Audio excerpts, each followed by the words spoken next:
Opening song எதுன்னு நாங்கள் இன்னும் பிளான் பண்ணிட்டு தான் இருக்கோம். நான் எப்படி உங்களுக்கு பிடிச்ச ஒரு பாடல் பாடுறேன். கண்ணாலே எனது கண்ணை நேற்றோடு காணவில்லை, என் கண்களை பறித்து கொண்டு ஏன் இன்னும் பேசவில்லை,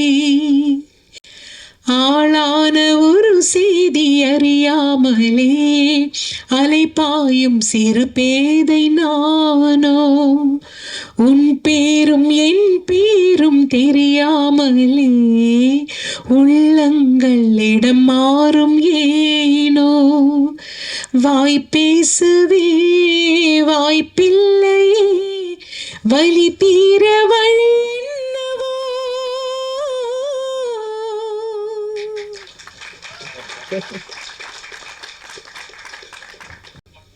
மேடம் 3 hours தான் பிளான் பண்ணியிருக்கோம். 26 to 28 songs. 28 வரைக்கும் 26 to 28 songs. அது எவ்வளோ நேரம் போகுது அப்படி. சித்ரா மேடம், நீங்க 25,000 பாட்டு பாடினா கூட தன்னம்பிக்கை உள்ள பாட்டா வந்து இந்த ஒவ்வொரு பூக்களே பாட்டு வந்து இன்னைக்கும் வந்து அவ்வளோ பேசப்படுது. அந்த பாட்டோட அனுபவத்தை சொல்லுங்க. எவ்வளோ பேர் வந்து நாங்கள் ஜெயிச்சிட்டோம், எங்களுக்கு ரொம்ப அது வந்து என்கரேஜாக இருந்துன்னு உங்கள்கிட்ட சொல்லியிருப்பாங்க.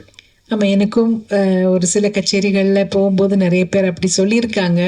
அவங்களுக்கும் தோல்வி அடைஞ்சு வாழ்க்கை வேண்டாங்கிற ஒரு முடிவெடுக்கும் போது இந்த பாடல் கேட்டவங்க அந்த முயற்சியில இருந்து வெளியில் வந்துட்டாங்கன்னு சொல்லி நிறைய பேர் எனக்கும் சொல்லியிருக்காங்க. 2-3 பேர், நிறைய இல்லை, 2-3 பேர். ஸோ ரொம்ப சந்தோஷம்தான். அந்த ஒரு பாட்டில் வந்து நான் என்னோட கான்ட்ரிபியூஷன் ஒன்றும் இல்லை. விஜய் சார் எழுதினது, பரத்வாஜ் சார் இசையமைத்தது, நான் என்னோட குரல் கொடுத்தேன், அவ்வளோதான் நான் அதில் செஞ்சேன். ஆனால் அது நிறைய பேரோட மனசில் போய் சேர்ந்துருக்குன்னு நினைக்கும் போது ரொம்ப சந்தோஷம். ரெக்கார்டிங்கில் வந்து சேரன் சார் வந்து நான் பாடிட்டு போயிட்டு அடுத்த நாள் மறுபடியும் என்ன வர சொன்னாங்க. அதில் ஒரு சில வரிகள் இன்னும் கிளாரிட்டி வேணும் அப்படின்னு சொல்லி மறுபடியும் 2-3 லைன்ஸ் என்னை மறுபடியும் பாட வச்சாங்க. அப்படிதான் அந்த பாடல் சொல்லி வந்தது. மேடம் இல்லை, என்னோட சேர்ந்து 4 சிங்கர்ஸ் இருக்காங்க. மது பாலகிருஷ்ணன் அவர் இருக்காரு, சத்யபிரகாஷ் இருக்காரு, திஷா பிரகாஷ்ன்னு சொல்லி இப்போ ரீசெண்டாக ஒரு புது பாடகி ரொம்ப அருமையாக பாடும், அவங்களும் கலந்துக்கிறாங்க. மேடம், இந்த ரூபா ரேவதின்னு ஒரு சிங்கர், அவங்க பாடுவாங்க, அதோட வயலினும் வாசிப்பாங்க. நாங்கள் இவ்வளோ பேர் சேர்ந்து தான் பண்ண போகிறோம். 3 மணி நேரம் எல்லாம் பாட முடியாது.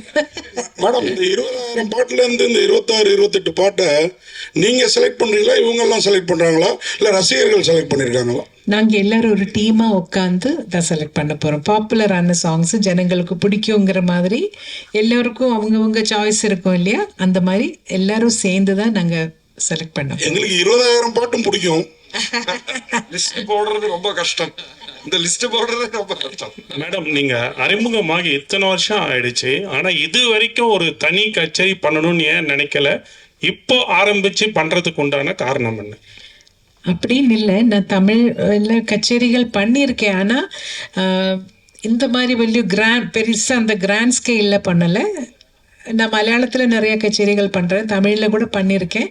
ஆனால் இவங்க செய்கிற மாதிரி இந்த மாதிரி ப்ரெஸ் எல்லாம் வச்சு ஒரு கிராண்ட் ஒரு ஸ்கேலில் ஒரு ஆடியோ விஷுவல் ட்ரீட் மாதிரி நான் இது வரைக்கும் செஞ்சதில்லை. நான் கொஞ்சம் ஆர்டினரியாக தான் போயிட்டுருக்கேன். மேடம், லைவ் கான்செப்டில் நம்ம ஏஆர் சாரும் இளையராஜா சாரும் வருவாங்களா? இன்வைட் பண்ணியிருக்கீங்களா? கண்டிப்பாக இன்வைட் பண்ணுவோம். அவங்க ஃப்ரீயாக இருந்தால் கண்டிப்பாக வருவாங்க. ஏன்னா வந்து இளையராஜா சாங் வந்து பாட்னாவே வந்து அவர் ஏதாவது சொல்லுவார். அவர் ஏதாவது சொன்னார்னா உங்களோட பதில் என்ன? இது 28 சாங்குமே முறைப்படி எல்லா இடத்துலையும் அனுமதி வாங்கி தான் பண்ணிருக்கு. ஸோ அதனால யாரும் எதுவுமே சொல்ல மாட்டாங்க. சித்ராமா, அச்சா, நீங்க அதை ஃபர்ஸ்ட் ஓப்பனிங்ல வந்து அந்த டிராயிங் ஒன்று காமிச்சிங்க. அந்த டிராயிங் வந்து இப்பதான் வந்து சொல்றீங்க அனுமதி வாங்கியிருக்கு. உங்களோட டிராயிங்ஸ் வந்து எனக்கு தெரியும், டிராயிங்லாம் வரைவேன்னு சொல்லியிருக்கீங்க. இங்கேருந்து தான் ஓப்பனிங் ஆச்சுன்றீங்க. சென்ட்ரல்லேருந்து என்ன ஓப்பனிங் ஆச்சு? எந்த பாட்டுக்காக உங்களை வந்து கூப்பிட்டு இந்த பாட்டு பாடுங்க அப்படின்னு சொன்னது? ஃபர்ஸ்ட் சாங் வந்து ஆக்சுவலி நான் என்ன தமிழ்நாட்டுக்கு இளையராஜா சார் அழைச்சதே பூவே பூச்சுடுவா படத்துக்காக. அதோட மலையாளம் வேர்ஷன் நோக்குத்தா தூரத்து கண்ணும் நட்டுன்னு ஒரு மூவி, ஃபாசில் சார் டைரக்ட் பண்ண மூவி. அதில் வந்து நான் பாடியிருந்தேன். நதியா மொய்து அவங்களும் இன்ட்ரொடக்ஷன், நானும் அப்போ தான் கொஞ்சம் ஸ்டார்ட் பண்ணிட்டு இருந்தேன் மலையாளத்தில் கூட. அப்போ ராஜா சார் அந்த மூவி பார்த்துட்டு அந்த ஹீரோயினுக்கு இந்த வாய்ஸ் சூட் ஆகுது, சரி இந்த வாய்ஸை யூஸ் பண்ணிக்கலாம், சென்னையில் கொஞ்சம் வாய்ஸ் டெஸ்ட் பண்ணிக்கிறேன், வர சொல்லுங்கன்னு சொல்லியிருந்தாரு. ஃபாசில் சார் தான் எனக்கு சொன்னார், நீங்கள் சென்னைக்கு போகும்போது ராஜா சாரை போய் மீட் பண்ணுங்க, அவர் செக் பண்ண. முதல்ல இவர் கிண்டல் பண்ணுறாரு, ராஜா சார்கிட்ட எல்லாம் போவேன்னு நான் நிஜமாவே எதிர்பார்க்கவே இல்லை. அப்படிதான் ராஜா சார்கிட்ட தாசண்ணாவோட மேனேஜராக இருந்த குஞ்சுண்ணியின் வயலினிஸ்ட் அவர் தான் என்னை கூட்டிகிட்டு போகிறார் ராஜா சார்கிட்ட. அங்கே வாய்ஸ் டெஸ்ட் பண்ணி அடுத்த நாள், ஆனால் பூவே பூச்சுறவாக்கு முன்னாடி நீதான அந்த குயிலுங்கிற படத்தில் பூஜைக்கு ஏற்ற பூவிதுங்கிற பாடல் பாட வச்சார். இன்னொன்று ஆக்சுவலாக நீங்கள் இளையராஜா சார் பாட்டு தான் அதிகமாக பாடினது, நிறைய பேர் ரசித்தது. ஸோ ஆனால் இளையராஜா சாரை இங்கே சமீபத்தில் பார்த்தீங்கன்னா ஒரு டைரக்டர் இப்போ நடிக்கிறாரு, அவர் அவன் இவன் சொல்லியிருக்காரு. பாடகர் மத்தியில யாருமே கண்டனம் தெரிவிக்க. பாலா ஒரு நிமிஷம் பாலா இது அவங்க என்ன சொன்னாங்கன்னா, இப்ப இவர் கேட்டாரு, நம்ம வெற்றியை சொன்னாரு, இவ்வளவு வருஷம் ஜேர்னில ஏன் கச்சேரி பண்ணலன்னாங்க. அந்தந்த சின்ன சின்ன கச்சேரி பண்ணும்போது இவ்வளோ மீடியா முன்னாடியும் இவ்வளவு ஆட்கள் முன்னாடியும் பண்ண வேண்டிய ஃபர்ஸ்ட் டைம் பண்ணும்போது இந்த கேள்வி இந்த இடத்துக்கு தேவையில்லாது. நம்ம தனியா அவங்க ரூம்ல இருக்கும் போதோ இது கேட்டுக்கலாம். இல்லம்மா கரெக்டுமா, அது இந்த கான்செப்டுக்கு சம்பந்தம் இல்லாத ஒரு கேள்வி. இது இவங்கன்னு இல்ல, இந்த கேள்வி நீங்க வேற யாருக்காக வேணா கூட கேட்கலாம். ஆனா கேள்வி கேட்கக்கூடாத இடம் இது இல்லை, அதனால தவிர்த்துருங்க. நன்றி வணக்கம். எங்களின் வரப்பேற்று அனைவருக்கும் நன்றி வணக்கம். சார் மேடம் இப்போ நீங்கள் 20,000 சாங்ஸ் பாடியிருக்கீங்க, ஆனால் அந்த சாங்ஸ் உங்களுக்கு பிடிச்ச சாங்ஸ் ஏதாவது ஒரு சாங்ஸ் மிஸ் பண்ணியிருப்பீங்க. என்னை விட அந்த வேற யாராவது பெரிய ஆர்டிஸ்ட்டு சம்திங் பாடியிருப்பாங்க, அது ஏதாவது சாங்ஸ் ஞாபகம் இருக்கா உங்களுக்கு? மிஸ் ஆன சாங்ஸ் இருக்கு, அதுனா என்ன பாட்டுன்னு எனக்கு தெரியாது. இப்போ ஒரு ராஜா சார் ரெக்கார்டிங் கூட ஒரு சம்டைம்ஸ் இருக்கலாம், ஏஆர் ரஹ்மான் அவரோட ரெக்கார்டிங் கூட சம்டைம்ஸ் கூப்பிடும்போது நான் ஊரில் இல்லைன்னா அந்த சாங் நான் மிஸ் ஆகிடும். ஆனால் அது எந்த பாட்டுன்னு எனக்கு தெரியாது, இல்லை அது வேற யாரோ பாடி அது வெளில வந்திருக்கும். அது என்ன அந்த மாதிரி நிறைய இடத்துல எனக்கு மிஸ் ஆயிருக்கு. ராஜா சாரோடதும் மிஸ் ஆயிருக்கு, ஏஆர் ரஹ்மான் அவரோடதும் மிஸ் ஆயிருக்கு. நிறைய மியூசிக் டைரக்டர்ஸ் கிட்ட நான் கொஞ்சம் ட்ராவல் பண்ணுற டைமில் வர ரெக்கார்டிங்ஸ் நிறைய மிஸ் ஆயிருக்கு. எனக்கு இந்த உருவத்துல டான்ஸ் பண்ணா எப்படி இருக்கும்? மேடம் வாழ்த்துக்கள். முதல்ல இந்த 28 சாங்ல நீங்க பாடினது மட்டும்தானா இல்ல மற்ற சிங்கர்ஸ் பாடினது இருக்க போதா? நான் பாடின சாங்ஸ் தான் இருக்கும்னு நினைக்கிறேன். நாங்க கேட்டு வளர்ந்ததெல்லாம் எஸ்பிபி சித்ரா, மனோஜ் சித்ரா இப்படி கேட்டு தான் நாங்கள் வானொலியில் வளர்ந்துருக்கோம். இப்போ எஸ்பிபி சார் பாடின சாங்ஸும் மனோ பாடின சாங்ஸ் இதில் இருக்குமா? அதெல்லாம் யார் இருக்கும் கண்டிப்பாக. ரெண்டு மேல் சிங்கர்ஸ் இருக்காங்கல்ல, அவங்க மாற்றி மாற்றி பாடுவாங்க. மேடம் உங்களை சின்ன குயில் சித்ரா தான் கூப்பிடுவாங்க. நீங்கள் 47 வருஷமா பாடுறீங்க, 25,000 பாட்டு, 6 நேஷனல் அவார்டு, இப்போ பெரிய குயிலாக இருப்பீங்க. இன்னைக்கு சைஸ்ல தான் பெரிய குயில், சாதனை இல்லை. இப்போ உள்ள பாடகைகளை சின்ன குயில்னு உங்களுக்கு பிடிச்ச பாடகைகள் யார் சொல்லுவீங்க? ஒரு 2-3 பேராக சொல்லுங்க. ஐயோ நிறைய இப்போ அதர் சிங்கர்ஸ் நிறைய பேர் நல்ல டேலண்டடாக இருக்கிற நிறைய சிங்கர்ஸ் இருக்காங்க. அஃப்கோர்ஸ் ஸ்ரேயா கோஷல், ஸ்வேதா, சின்மயி, சொல்லிட்டே போல நிறைய இருக்காங்க. ரொம்ப டேலண்டடாக இருக்கிற நிறைய சிங்கர்ஸ் இருக்காங்க. ஒவ்வொரு பாடல் கேட்கும்போது அந்த சிங்கர்கிட்ட நம்மளுக்கு ஒரு ஐயோ ரொம்ப அழகாக பாடுறாங்களே அப்படின்னு தோணும். 1-2 பேர் எடுத்து சொல்றது கஷ்டம்தான், ஆனால் இவங்க எல்லாம் எனக்கு பிடிச்ச சிங்கர்ஸ். சித்ரமா, உங்க சாங்லயே பாத்தீங்கன்னா எஸ்பிபி சாருக்கு இளையராஜா சார் ஒரு சாங் போட்டிருக்காரு, அவர் பாடின இன்னும் நினைவு ஊட்டுற மாதிரி. அதே போல சின்ன குயில் பாடும் அப்படின்னு சொல்லி உங்களை ஓப்பனிங் பண்றாங்க. அந்த பாட்டு உங்களுக்காக எழுதுனதா? நீங்க கேட்டீங்களா? இல்ல வைரமுத்து சார் தானே எழுதினாரு. அந்த படத்துக்காக எழுதியிருப்பாங்க. அந்த பாட்டு தான் முதல்ல வெளியில வந்தது, அதனாலதான் என்ன சின்ன குயில்னு கூப்பிடுறாங்கன்னு நினைக்கிறேன் நான். ஒரே நிமிஷம் பாலாஜி, ஒரு நிமிஷம் மைக்ல பேச. சித்ரா மேம் வணக்கம் அண்ட் வாழ்த்துக்கள். நீங்கள் நிறைய லாங்குவேஜ் பாடிருக்கீங்க, எஸ்பெஷலி தமிழ், தெலுங்கு, மலையாளம், கன்னடம், ஹிந்தி, அசாமி, ஒரியா, குஜராத்தி, போஜ்பூரி, ஹரியான்வி, துளுன்னு மிஸ் பண்ண லாங்குவேஜ் எது? நீங்கள் இந்த லாங்குவேஜ் மட்டும் பாடாமல் விட்டுட்டோம், ஏன்னா இந்தியன் லாங்குவேஜ்ல எல்லாமே பாடிருக்கீங்க. பஞ்சாபியும் பாடியிருக்கேன். ஆமாம், எந்த லாங்குவேஜ் மிஸ் பண்ணிட்டீங்க? குஜராத்தி பாடலன்னு நினைக்கிறேன். சரி, இன்னொரு கேள்வி, நீங்கள் எது பாடினாலும் அந்த வார்த்தைகள் ஸ்பஷ்டமாக இருக்கும், அந்த லாங்குவேஜ் அவ்வளோ உணர்ந்து பாடுவீங்க. என்ன லாங்குவேஜில் எழுதி பாடுவீங்க ஜென்ரலாக? நான் இப்போ எனக்கு தமிழும் எழுத படிக்க தெரியும், தெலுங்கும் நான் எழுதி படிப்பேன், ஹிந்தியும் நான் வரும்போதே எங்களுக்கு கேரளாவில் ரொம்ப மஸ்ட்டாக ஹிந்தி கற்றுக்கணும் எல்லாரும், அதனால ஹிந்தி எழுத படிக்க தெரியும். பேசதான் வராது. என்னன்னு அந்த பழக்கம் இல்லாதனால என்னோட புக்கில் நான் எழுதிக்கும் போது நான் மலையாளத்தில் தான் எழுதுறேன்னா எனக்கு இன்னும் மோர் ஈஸியர். அதனால ஒரு ஃபைனல் கொஸ்டின், நீங்கள் பாட ஆரம்பிக்கும் போது ஃபுல் ஆர்கெஸ்ட்ராவோட எல்லா ரித்தம் செக்ஷன் எல்லாமே சேர்ந்து வாசிப்பாங்க. மேல் சிங்கர் ஃபீமேல் சிங்கர் வந்து போட்டி போட்டு பாடுவாங்க. இவங்க ஒரு சங்கதி போட்டு அவங்க ஒரு சங்கதி போட்டு அப்படியே அந்த பாட்டு அவ்வளோ அழகாக வரும். பட் இப்போ நீங்கள் வந்து ஒரு பஞ்சிங் சிஸ்டமில் நீங்கள் தனியாக பாடுறீங்க, வயலின் தனியாக எடுக்கிறாங்க, கிட்டார் தனியாக எடுக்கிறாங்க, ஃபுல் ஆர்கெஸ்ட்ரேஸ் தனியாக எடுக்கிறாங்க. அந்த ஃபீல் மிஸ் ஆகுதுன்னு நினைக்கிறீங்களா? அப்போ பாடும்போது இருந்த அந்த ஒரு உயிர் கண்டிப்பாக அந்த ஃபீல் மிஸ் ஆகுதுன்னு தான் சொல்லுவேன் நான். அது வந்து அப்போல்லாம் ஒரு குடும்பமாக எல்லாரும் மியூசிஷியன்ஸ் எல்லாரும் என்னை விட ரொம்ப ரொம்ப சீனியர் மியூசிஷியன்ஸ் எல்லாம் இருந்து அவங்களோட அட்வைஸும் எனக்கு கிடச்சிட்டு இருந்தது. நான் சின்ன பொண்ணாக பாட ஸ்டார்ட் பண்ணும்போது பெரிய பெரிய வீணா பிளேயர்ஸ், அந்த மாதிரி மிருதம் வாசிக்கிறவங்க, சீனா குட்டி சார், அந்த மாதிரி இவங்க எல்லாம் பெரிய சீனியர்ஸ் இருந்தாங்க. இவங்க எல்லாம் வந்து அட்வைஸ் பண்ணுவாங்க அந்த டைமில் எல்லாம் ஏதோ. அப்போ எனக்கு ஒரு கிளாஸ் அங்கேயே கிடச்சிட்டு இருந்தது. முதல்ல லைவ் ரெக்கார்டிங் நடந்துட்டு இருக்கும்போது ஒரு குடும்பமாக இருந்த எல்லாரும் இப்போ பிரிஞ்சு போன மாதிரி, இப்போ யார் யார் இருக்காங்க, யார் யார் உயிரோடு இருக்காங்கன்னு கூட தெரியாத மாதிரி ஆயிப்போச்சு. இப்போ அதில் ஒரு பெரிய ஒரு சங்கடம் எனக்கு உண்டு. ஏன்னா எல்லாரும் அந்த ஒரு குடும்பமாக இருந்த அந்த ஒரு யூனிட்டி போயிடுச்சுன்னு நினைக்கிறேன். இப்போ எல்லாரும் தனித்தனியாக ஒரு இடத்துல ரெக்கார்ட் பண்ணுறாங்க. கூட யார் மேல் சிங்கர்னு கேட்டால் கூட சம்டைம்ஸ் டிசைட் பண்ணலை, இது இனிமே தான் டிசைட் பண்ணணும்னு கூட சொல்லுவாங்க. ஸோ எல்லாமே அப்படி ஒரு தனிமையிலே ஆயிப்போச்சு. ஃபைனலாக ஜானகி அம்மா பற்றி ஒரு வார்த்தை சொல்லுங்கள். சேர்ந்து நிறைய பாடல் பாடியிருப்பீங்க, ஃபீமேல் டுவைட்லாம். ஜானகி அம்மாவோட நிறைய சேர்ந்து பாடலை 2-3 சாங், மேபி ஒரு 5-6 சாங்ஸ் அம்மாவோட சேர்ந்து பாடியிருப்பேன். ஆனால் என்னோட வாழ்க்கையில் என்னோட கெரியரில் அவங்களோட இன்ஃப்ளூயன்ஸ் ரொம்ப இருக்குது.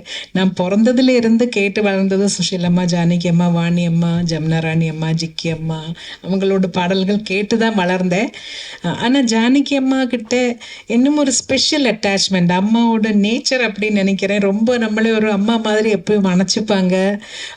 அவங்க ரொம்ப சாப்பாடெல்லாம் ஊட்டி விடுவாங்க, யாருக்கும் தெரியாது அந்த விஷயம் எல்லாம். அவங்க வீட்டுக்கு போனால் அவங்களே பெசஞ்சு அவங்க கையால் ஊட்டி விடுவாங்க. ஸோ அதெல்லாம் வேற எங்கேயுமே கிடைக்காது. என்னோட பெத்த தாய் கொடுத்ததுக்கு அப்புறம் ஜானகி அம்மா தான் கொடுத்துருக்காங்க. ஸோ அதெல்லாம் எனக்கு ரொம்ப ஸ்பெஷல். அதனால் அவங்களுக்கு எப்போவுமே என்னோட மானசீக குருவா என்னோட மனசில் ஒரு ஸ்பெஷல் இடம் உண்டு. ரொம்ப நன்றி, தேங்க்யூ. 2 வரிகள் எங்கே எனது கவிதை உங்கள் குரலை கேட்டால் சந்தோஷம். நன்றிம்மா. எங்கே எனது கவிதை, ஒன் மோர், சாரி.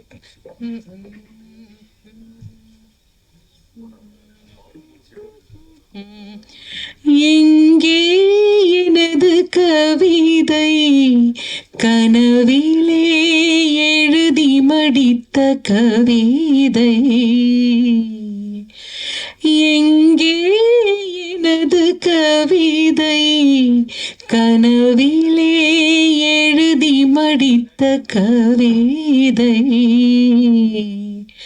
விழியில் கரைந்து விட்டதோ அம்மம்மா, விடியல் அழித்து விட்டதோ, கவிதை தேடித்தாருங்கள், இல்லை என் கனவை மீட்டு தாருங்கள். எங்கே எனது கவிதை, கனவிலே எழுதி மடித்த கவிதை. சித்ரா மேடம், உங்க வாய்ஸ் மாத்திரம் அழகு இல்லை, நீங்களே அழகா இருக்கீங்க. ஏதாவது டிவி சீரியல்ல தமிழ், மலையாளம், தெலுங்குல நடிக்க கூப்பிட்டுருக்காங்களா? அப்புறம் ஏன் இவ்வளவு நாள் மியூசிக் டைரக்டர் ஆகல? மியூசிக் டைரக்ஷன் அல்ல, அதுக்கு ஒரு தனி திறமை வேணும். ஒரு சிச்சுவேஷன் சொல்லி அதுக்கு தகுந்த மாதிரி ஆப்டா ஒரு மியூசிக் கிரியேட் பண்றதுக்கு ஒரு தனிமை, அதுக்கு ஒரு டேலண்ட் வேணும். அந்த அளவுக்கு டேலண்ட் எனக்கு இல்லைன்னு நினைக்கிறேன். நான் ட்ரை பண்ணியிருக்கேன், சின்னதாக ஒரு ஸ்லோகம் கொடுத்தா ஒரு ராகம் பேஸ் பண்ணி எல்லாம் சும்மா பாடல, அது எனக்கு பிரச்சனை இல்லை. பட் ஒரு சிச்சுவேஷனுக்கு மியூசிக் கிரியேட் பண்ணுற மாதிரி அந்த அளவுக்கு எனக்கு தெரியாது ஒன்றும். இன்னொரு விஷயம் என்ன கேட்டீங்க? நடிப்புக்கு ஒரு கேட்டாங்க, ஒரு 2 படத்துக்கு மதர் கேரக்டருக்கு வர முடியுமான்னு. எனக்கு ஆனால் அந்த ஒரு ஆக்டிங் ஃபீல்டு எனக்கு அவ்வளோ ஒரு கம்ஃபர்டபுளாக இல்லை. இதே போதும், இது இப்படி இருந்தால் போதும்னு நினைக்கிறேன். தேங்க்யூ. அல்ல, நான் கஷ்டப்பட்டு பாடி வெளியில் வராத படங்கள்லாம் நிறைய வந்திருக்காங்க. அப்படி இருக்கு, இல்லைன்னு சொல்ல முடியாது. ஐயோ அது கஷ்டங்க அது சொல்கிறது. எனக்கு வந்து புது புது லாங்குவேஜஸ் ட்ரை பண்ணுறது லேர்ன் பண்ணுறது எனக்கு பிடிக்கும். எனக்கு ட்ரை பண்ணுறது ரொம்ப இஷ்டம். ஆனால் தெரியாத லாங்குவேஜ் பாடும்போது இப்போ தெரிஞ்ச லாங்குவேஜ் பாடுற அளவுக்கு ஈஸியாக இருக்காது. கண்டிப்பாக ஒவ்வொரு வார்த்தையோட மீனிங் என்னன்னு கேட்கணும், அதை இவங்க எப்படி உச்சரிக்கிறாங்கன்னு கேட்கணும். அதுக்கு நானே ஒரு கோடு லாங்குவேஜ் ஒரு சைன் லாங்குவேஜ் மாதிரி போட்டு நான் ப்ரொனன்சியேஷன் சரியாக வரணுங்கிறதுக்காக அது இன்னும் ஜாஸ்தி டைம் எடுக்கும், இன்னும் ஜாஸ்தி எஃபர்ட் போடணும். மேடம் அதாவது இதோ இங்கே பாருங்க மேடம். வணக்கம். இருட்டில் இருக்கீங்க தெரியல. ஓகே மேடம் அதாவது படங்கள் வந்து இன்ஸ்ட்ருமெண்ட்ஸில் வாசிக்கிற வரைக்கும் எப்படி இருந்துச்சுன்னா வந்து மியூசிக் வந்து லிரிக்ஸை ஓவர் ரூல் பண்ணாமல் இருந்துச்சு. அங்கே வந்து இந்த சிங்கர்ஸ்க்கான ரெக்கக்னிஷன் நல்லாவே இருந்துச்சு. Once it became into digitalisation ஆனதுக்கு அப்புறமா அந்த முக்கியத்துவம் இல்லாமல் போயிடுச்சு. அதை பற்றி உங்களோட கருத்து என்ன மேடம்? இல்லை பழைய காலத்தில் எல்லாமே லைவ் இன்ஸ்ட்ருமெண்ட்ஸ் யூஸ் பண்ணிட்டு இருக்கிறப்போ எல்லாமே நல்ல கிளியராக இருந்தது. இப்போ எலக்ட்ரானிக்ஸு கொஞ்சம் அதிகமாக வரும்போது தான் அப்படி வார்த்தை பளிச்சுன்னு தெரியாமல் கொஞ்சம் அப்படி போகிறது. அதனால தான் நினைக்கிறேன். இல்லை அதுதான் மேடம், அது வந்து ஒரு பாதிப்பாக இருக்காதா? அது எதனா வழிமுறை இருக்காதா பண்ணுறதுக்கு? நீங்கள் அதை தான் நான் கேட்குறேன் உங்ககிட்ட ஆஸ் அ சிங்கர்.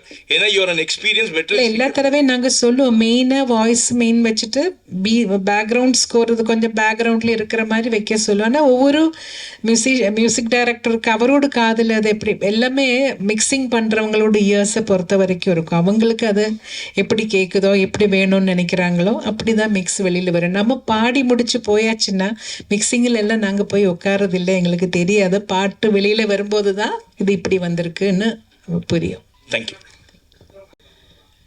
கண்டிப்பாக மிஸ் பண்ணுறோம். நான் ஸ்டார்ட் பண்ணது ஜெயசுதாஸ் சாரோட. அவர்கிட்ட இருந்து ஒவ்வொரு கச்சேரியில் ரெக்கார்டிங்கில் கூட பாடின அனுபவமே எனக்கு என்னோட மியூசிக்கல் ஜேர்னியில் ரொம்ப ஹெல்ப் பண்ணியிருக்கு. ஒரு மைக் எப்படி ஃபேஸ் பண்ணுறது, அதில் அந்த பாப்பர் ஸ்டாப்பர் இல்லாமல், முன்னாடியெல்லாம் அந்த ஃபில்ட்ரு இல்லை, பாப் ஃபில்ட்ரு இல்லாமல் ப்ளோ வராமல் பாப்பு வராமல் எப்படி பாடுறாங்கங்கிறதெல்லாம் அவங்க உச்சரிப்பில் அதெல்லாம் அது ஒரு டெக்னிக் அவங்களுக்கு தெரியும். அவ்வளோ வருஷம் எக்ஸ்பீரியன்ஸில் அதெல்லாம் அவங்க கூட நின்று பாடினதில் நான் கொஞ்சம் கொஞ்சம் அவங்கக்கிட்ட இருந்தெல்லாம் கற்றுக்கிட்டேன். ஒவ்வொரு வார்த்தை சொல்கிறது எப்படி, எக்ஸ்ப்ரெஷன் எப்படி கொடுக்குறாங்க ஒவ்வொரு பாட்டில் அதெல்லாம். அதேமாதிரி எஸ்பிபி சாரை பற்றி சொல்லும்போது எனக்கு வந்து தமிழ் லாங்குவேஜ் தெலுங்கு லாங்குவேஜ் ரெண்டும் அவ்வளோ எனக்கு ஸ்பஷ்டமாக வர்றதுக்கு முன்னாடி ரொம்ப ஹெல்ப் பண்ணியிருக்காங்க. ஒவ்வொரு வார்த்தையோட இந்த வார்த்தைக்கு என்ன மீனிங், அதை எப்படி பாடினா அதை அந்த எக்ஸ்பிரஷன் எப்படி வரும், இந்த மாதிரி நிறைய அவரோட சேர்ந்து பாடினதில் நான் கற்றுக்கிட்டேன் சார்கிட்ட இருந்து. அது மட்டும் இல்லை, ஒரு ஹியூமன் பீயிங்காக எப்படி கூட இருக்கிற கலைஞர்களோட இல்லைன்னா அவரோட சேர்ந்து பணியாற்றுறவங்களெல்லாம் எப்படி அன்பாக எவ்வளோ பாசத்தோட அவங்களுக்கு எவ்வளோ கேர் பண்ணுறாங்கங்கிறதும் நான் நிறைய தடவை விட்னஸ் பண்ணியிருக்கேன். அமெரிக்காவில் எல்லாம் போகும்போது நாங்கள் ஒரு கச்சேரி முடிச்சு அடுத்த நாள் ஃப்ரைடே சாட்டர்டே சண்டே 3 நாளைக்கு கச்சேரி இருந்தால், இப்போ சாட்டர்டே கச்சேரி முடிச்சு சண்டே தூங்காமல் எல்லோரும் ரொம்ப டயர்டாக இருப்போம். வந்தால் ஹோட்டலில் வந்து 12 மணிக்கு தான் செக்இன் டைம். நம்ம வந்து 9 மணி 9:30 மணிக்கு வந்துட்டோம்னா 12 மணி வரைக்கும் வெயிட் பண்ணிகிட்டே இருக்கணும் ரூம் கிடைக்கிறதுக்காக. ஆனால் எஸ்பிபி சாருக்காக ரூமை அவங்க சீக்கிரமாக ரெடி பண்ணி அவங்களே அமுச்சிடுவாங்க. மற்றவங்க வெயிட் பண்ணுற வரைக்கும் சாரு சொல்லுற நீங்கள் என்ன மட்டும் அமுச்சிடுவீங்க, அவங்க எல்லாம் மை பாய்ஸ் அவங்க எல்லாம் வெயிட் பண்ணிட்டு இருக்கும்போது நான் மட்டும் போய் ரெஸ்ட் எடுக்க முடியாதுன்னு அவரும் அந்த லாபியிலே அவ்வளோ நேரம் உட்காந்த அனுபவம் எல்லாம் இருக்குது. வேறு யாரும் அப்படியெல்லாம் பண்ண மாட்டாங்க. ஸோ அதெல்லாம் பார்க்கும்போது இப்படி ஆளுங்க இருக்காங்க, இப்படி தான் இருக்கணுங்கிறது ஒரு பெரிய பாடமாக கற்றுக்கிறேன். மேடம் நீங்கள் பாடிய இத்தனாயிரம் பாடல்களில் பல்லாயிரக்கணக்கான பாடல்கள் முணுக்கும்படியாக இன்றைக்கும் நினைவு வச்சிருக்க மாதிரியா இருக்குது. ஆனால் சமீபத்தில் வரக்கூடிய பாடல்களில் எதுவுமே ஒரு வரி கூட புரிய மாட்டேங்குது. இதை நீங்கள் எப்படி பார்க்குறீங்க மேடம்? காலத்தோட மாற்றங்கள், அதை வந்து குறை சொல்கிறத விட அதோட கூட என்ஜாய் பண்ணி போகிறது தான் பெட்டர்ன்னு நினைக்கிறேன் சார். மேடம் ஓரளவுக்கு பாட்டு கேட்கும்போது என்ன பேஸ் பண்ணியிருப்பாங்கன்னு தெரியும். ஆனால் பியூர் கர்நாடிக் மியூசிக்கிலே ஒரு ராகத்தை மட்டும் பேஸ் பண்ணி வர்ற சாங்ஸ் அந்த மாதிரி மியூசிக்கல் ஃபிலிம்ஸில் மட்டும்தான் மோஸ்ட்லி அப்படி இருக்கும். ஆனால் அதிலே பியூர் ராகத்திலே இருக்கணும்னு ஒன்றும் கட்டாயம் இல்லை. அது ஃபீலுக்காக ஒரு நோட் மாற்றி கூட பாடினாலும் அதை என்ஜாய் பண்ணுவாங்க. அது ஒரு ஸ்பெஷல் ஒரு ட்ரீட்டாக இருக்கும் சம்டைம்ஸ். ஸோ ராகம் என்ன இருக்குன்னு ஓரளவுக்கு கேட்கும்போது ஓரளவுக்கு தெரியும். ஏதாவது தெரியாத ராகமாக இருந்தால் சாரே சொல்லுவார், இது இந்த மாதிரி ராகத்தில் பண்ணியிருக்கேன், இது நோட்ஸ் இப்படி வரும்னு அவர் முதல்ல சொல்லுவார். மேடம் இப்போ நீங்கள்லாம் வந்து கஷ்டப்பட்டு பாடி ஜெயிச்சு வந்திருக்கீங்க. இப்போ வர ஆர்டிஸ்ட் எல்லாம் வந்து அவங்களே தன்னிச்சையாக பாடி பெரிய லெவலில் பேசப்படுது. அதை நீங்கள் எப்படி பார்க்குறீங்க? ஏன்னா ஸ்பெசிஃபிக்காக தனுஷ் சார், சிம்பு சார்லாம் பாடினாவே மில்லியன் வியூஸ் போகுது. நீங்கள் அதெல்லாம் எப்படி பார்க்குறீங்க? ஏன்னா கஷ்டப்பட்டு வந்துடுவீங்க, அதுக்காக கேட்குறேன். இல்லை, ஒரு படத்தில் அவங்க அவங்க எல்லாரும் கஷ்டப்பட்டு தான் பாடுறாங்க. அவங்கவுங்க படத்தில் அவங்களே பாடணும்னு அவங்க ஆசைப்படும் போது அவங்க பாடட்டுமே. அதில் இப்போ என்ன, நம்மளுக்கு ஒன்றும் இல்லை. எனக்கு வர வேண்டிய பாடல்கள் வருது, நான் சந்தோஷமாக எனக்கு என்னால் என்ன முடியுமோ அதை பாடி கொடுத்துட்டு போயிட்டே இருப்பேன். மேடம், இங்கே திரைப்பாடல்களை தாண்டி நிறைய கர்நாடிக் பாடல்களும் நிறைய சிங்கர்ஸ் பாடுறாங்க. நீங்கள் அது மாதிரி மேடை கச்சேரிகள்லாம் பண்ணியிருக்கீங்களா? நான் 2 கச்சேரி தான் பண்ணியிருக்கேன். ஒன்று திருவையாறில் ஒரு தடவை பாடினேன். அப்புறம் கேரளாவில் சூர்யா ஃபெஸ்டிவல்னு ஒரு பெரிய ஃபெஸ்டிவல் நடக்கும். எல்லா மியூசிஷியன்ஸும் டான்சர்ஸ் எல்லாம் அங்கே வந்து பெர்ஃபார்ம் பண்ணியிருக்காங்க. அதுலேயும் ஒரு தடவை பண்ணேன். எனக்கு என்ன ப்ராப்ளம் வந்ததுன்னா, அட் எ டைம் ரெண்டுமே கொண்டு போகிறது ஃபீமேல் சிங்கர்ஸுக்கு கொஞ்சம் கஷ்டம். வாய்ஸோட டெக்ஸ்டரில் சின்ன சின்ன டிஃப்ரென்சஸ் வருது. அதனால தான் நான் இப்போ நிறைய ஃபிலிம் சாங்ஸில் பிஸியாக இருந்ததுனால அதிலே கொஞ்சம் ஜாஸ்தி கான்சென்ட்ரேட் பண்ணேன். அதுதான் நடந்தது. ஏதாவது 2 line Carnatic. Ticket rates noise and grains ticket rates பற்றி கேட்குறேன். Tickets are available on insider.in and my show. Starting rate வந்து 499, 799. It's 500லேருந்து 4000 rupees வரை எல்லா ரேஞ்சிலையும் டிக்கெட் இருக்கு. ஆக்சுவலாக ரொம்ப காம்ப்ரஹென்சிவாக பிளான் பண்ணியிருக்கு. இந்த வாட்டி இந்த கான்சர்ட்டில் லைக் செட் எல்லாருமே ஃபேமிலியாக வரணும் தான் எதிர்பார்ப்பாங்க. ஸோ அதில் மேமோட இன்ட்ரெஸ்ட் என்னதுன்னா, எல்லாருமே வரவங்க எல்லாருமே உட்காந்துட்டு நிம்மதியாக ஒரு 3 hour ரெஸ்ட் எடுத்துகிட்டு பீஸ்ஃபுல்லான ஒரு வாழ்க்கையை வாழ்ந்துட்டு போகணும்னு சொல்லிட்டு. ஸோ ஜெனரலாக நீங்கள் ஒரு படத்துக்கு போகிறீங்கன்னா எவ்வளோ செலவு பண்ணுவீங்களோ ஒரு ஃபேமிலியோட அதே காஸ்ட்டில் இந்த ஷோ நீங்கள் எல்லாருமே செலவு பண்ணிட்டு ஜாலியாக பார்த்துட்டு போகிற மாதிரி தான் காஸ்ட் வச்சுருக்கு. 499லேருந்து ஸ்டார்ட் ஆகுது. சார் போன வாட்டி கூட கொடுத்தோம் சார், வரவே இல்லை சார். நீங்கள் எதுவுமே எழுதவும் இல்லை சார். என்ன சார் இப்படி பண்ணிட்டீங்க? அதெல்லாம் நீங்கள் சொல்லக்கூடாது சார். நீங்களாம் ஃபேமிலி, நாங்கள் வரோன்னு சொல்லணும். அதுதான் கரெக்டான முறை. சித்ராமா, 2 லைன் கர்நாடிக் ஏதாவது ஒரு கீர்த்தனை உங்க அந்த வாய்ஸ்ல. ஒரு நிமிஷம் உட்காருங்கம்மா. கிருஷ்ணா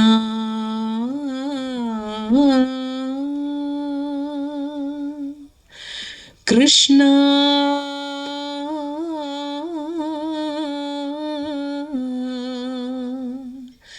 கிருஷ்ணா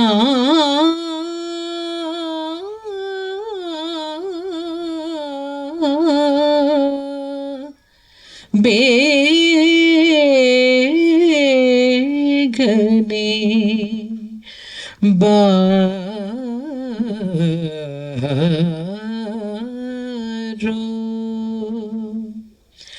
கிருஷ்ணா நீ பேகனே பாரோ கிருஷ்ணா நீ பேகனே பாரோ கிருஷ்ணா நீ பேகனே பாரோ பாரோ பாரோ கிருஷ்ணா நீ பேகனே பாரோ பாரோ பாரோ கிருஷ்ணா நீ பேகனே பாரோ பாரோ பாரோ கிருஷ்ணா நீ பேகனே பாரோ